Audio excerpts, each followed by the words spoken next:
Okay, it's James. Let's go live. I really think that YouTube is exactly the same as the movie Moneyball. And in this video, I'm going to show you why that is and why I think that. And more importantly, I'm going to give you 6 or 7 ways on how you can take the Moneyball approach to YouTube and how that can grow your business. So if you're not familiar with the movie Moneyball, it was the one with Brad Pitt, and he was playing this character called Billy Bean. And I hope, actually, if you haven't seen the movie, go see it. The reason this came up is because on my not on YouTube, but on my feeds for TikTok, which I'm in Canada, we still have TikTok, and Facebook. A lot of times, I would get these feeds about the movie Moneyball, which is a great movie, by the way. And that's what reminded me about it, because in the movie, Billy Bean, this character who was, I guess you could say, washed up, but he was a major league player who didn't do too well. He didn't make it as well as he thought he would, and he ended up being a manager of the Oakland A's. And he had a little bit of a problem with the Oakland A's. First of all, it was in Oakland, which kind of isn't the coolest place to play baseball. And then the other thing is because it was a small market, he had a limited budget. He didn't have money to spend, and he didn't have the marquee brand of the Oakland A's, or as opposed to the New York Mets or some of the other teams that were really popular. So he has no money, no prestige, no marquee brand or name. He had to do things a little bit differently. And what he was doing, he tried for a long time to do things exactly the same as everyone else, take the same approach that everyone else did. He looked for the best players he could find and tried to get them kind of on the cheap, but he was always looking for the brand name players and the stats that kind of looked good on paper. And he ran into this guy, Peter Brandt. I don't know if that was his real name, but in the movie it was Peter Brandt. And Peter Brandt was a person that said, you've got to look at all wrong. You're not doing the right way. You're not approaching your managing the team the right way. And I think this is exactly the same thing for YouTube. So how does this work? Peter Brandt in the movie, his big thing was, you don't want home runs. You don't want to buy names. What you want to do is you want to get people on base. And I remember in the meetings in the movie, every time he'd have all of his other assistant managers and all of his scouts in the room, and Billy Bean would say to them, no, we don't want that name. All we want to do is get on base. So when you're thinking of YouTube, what I want you to do is kind of think of, how can I get on base with YouTube? Now, why is that? I'll show you some stats in a second from my own website.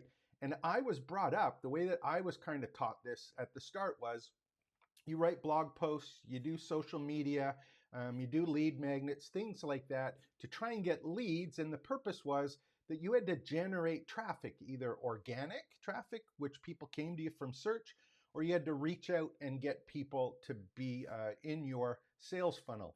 And if that was the case, we used to write hundreds and hundreds of blog posts.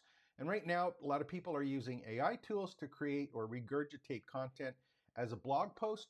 And that was the way that a lot of people still spend their time doing it, irrespective if they're in a traditional retail business and or they're doing infomarketing or any kind of education business. So if I look and say, okay, I'm going to do things the old way, I'm going to write blog posts and I'm going to post on a lot of social media in the hope that I get that home run, that I go viral, that I have a single blog post that automatically blows up and I get a #1 ranking for the keyword and the keyword phrase that I want, and everyone's going to see that article and come to my site and get into my lead funnel or my system that I have for building my business. Or I post to social media about stuff that maybe is entertaining or fun, has nothing to do with my business. Hopefully that will go viral and I'll get a lot of people to see it, and they'll come to get involved in my business again. Or they create stuff that's about their business and how-to stuff, but it has no context and no one sees it or no one acts on it. So those are people, they're looking for the home run. Like in Moneyball, they're buying the names, they're thinking, how can I, if I just had one home run, if I just had one home run, everything would be perfect. I think the best way to do it is to flip that kind of around. And I'll show you the stats in a second on why this works. If you go and you think about YouTube, think of it not as hitting the home runs, getting a big viral kind of hit because you had one YouTube video that happened to, knock it out of the park. I think that you should be creating YouTube videos as often as you can. And the purpose of those videos is to get you on base. The more times that you get on base, the more likely it is that you're going to be able to score runs. And for us, scoring runs is all about getting people to subscribe to your membership site or to be involved as part of your audience and be started into your kind of privately branded campus. So how does this actually work? Think of it this way. If I'm looking for a home run, when I do this, how many times do I post to YouTube? I have a fancy kind of video that I do. It's highly edited. It's all put together. It's about, how to do something, and I may do one a week if I'm really aggressive, and that's about it. So think of this. If I'm going to do it that way, how many at-bats do you get during the month? You get 4 at-bats. Well, what about if we did 3 or 4 videos a week, or 5 videos a week, or 6 videos a week? What happens there?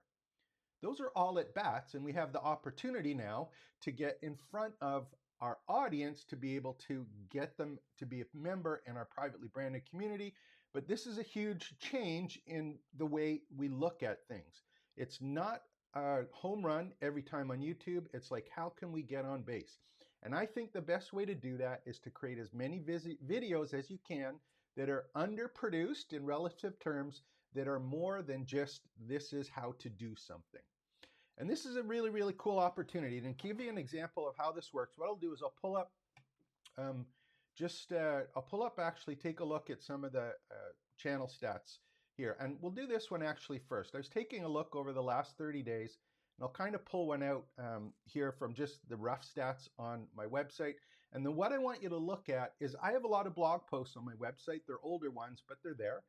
But if I take a look at how much traffic or how many people I got to my site as a result of blog posts, and I take a quick look at it, I've got 30 people, 20 people, 25 people, 19 people.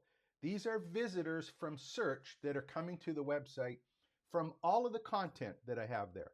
Well, some people say, well, maybe it's not optimized for the content. Maybe you don't have the rankings. The thing is, there's a billion other websites that are doing the exact same thing in the exact same space that you have. And writing a blog post or putting together a blog post that's authentic, I don't think is the best approach in terms of time. I want to build my audience. I want people to be able to see my message, see what I'm up to, see my story, see what I'm promising, learn about what I'm passionate about. So is the blog post the best way to do it? What about if I write a whole bunch of social media posts? I don't know about you, but I've tried to write social media posts or put together stuff. The graphics aren't easy. It's hard to come up with stuff to say. And you're figuring, what am I supposed to post on social media? Now, there's all sorts of strategies about that. But personally, I find it a lot of work to do that. The part that's easy for me, if I'm in an education business, is talking about what I'm passionate about. So what happens if you go and say, look, I'm going to do a whole bunch of YouTube videos. Some will be small, some will be short. And I'm not looking for a home run. I just want to build my audience with it. Well, let's take a look and see what happens there.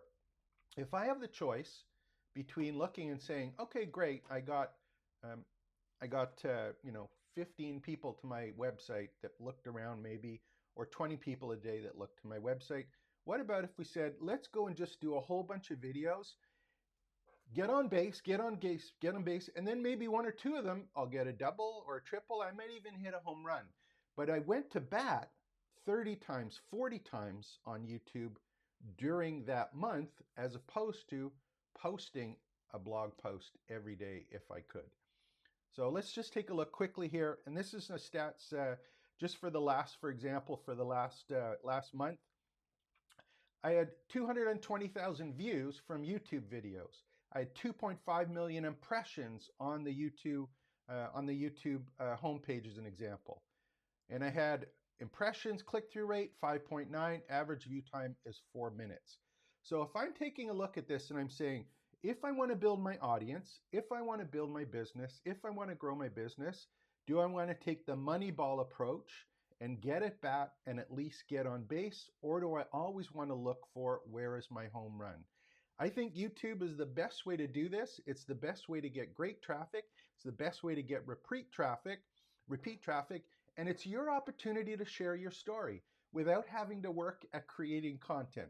And if some people say, I really have trouble creating videos, one of the things that I did yesterday is I actually created a course on how to turn YouTube videos into actual courses. And the day before that, I shared a video on something called a topical content map, which gives you as many ideas as you want for YouTube videos. And in fact, the simple example that I used, I showed you how in about 5 minutes you could come up with 300 YouTube video ideas or lesson ideas if you were building a privately branded campus. So next time you think about marketing, all I'd like you to do is at least consider, how can I put some information on YouTube that allows me to get on base? And I'm going to leave you with 6 kind of things that you can think about after that topical content map. Teach something. That's the easy way to do something. Just teach what you know, or a portion of what you know, in the YouTube video. The next one is, and this is one I use all the time, is I get up in the morning, I take a look at the videos, and I just take a look at what's going on, and I observe what's going on in my market, in my space, and I just talk about it. So don't have to overproduce everything. It's like, hey, did you know that the DeepSeek R1 model just came out for AR, and there's a lot of AI people that are going, wow, this is going to change the way we create content, create agents. How does that apply to us as course creators? So just observe what's going on and say, how can it apply to my market, my particular niche? Doesn't have to be overly produced. It's you, your expertise, your authenticity talking about your market. Number 3, ideas. If you come up with an idea, just let people know. This is the exact same thing as I'm doing right now. I had this idea after seeing another Moneyball trailer, looking at it and say, this is exactly the same as YouTube. I have an idea and I'm just sharing the idea with you now. Personal trials.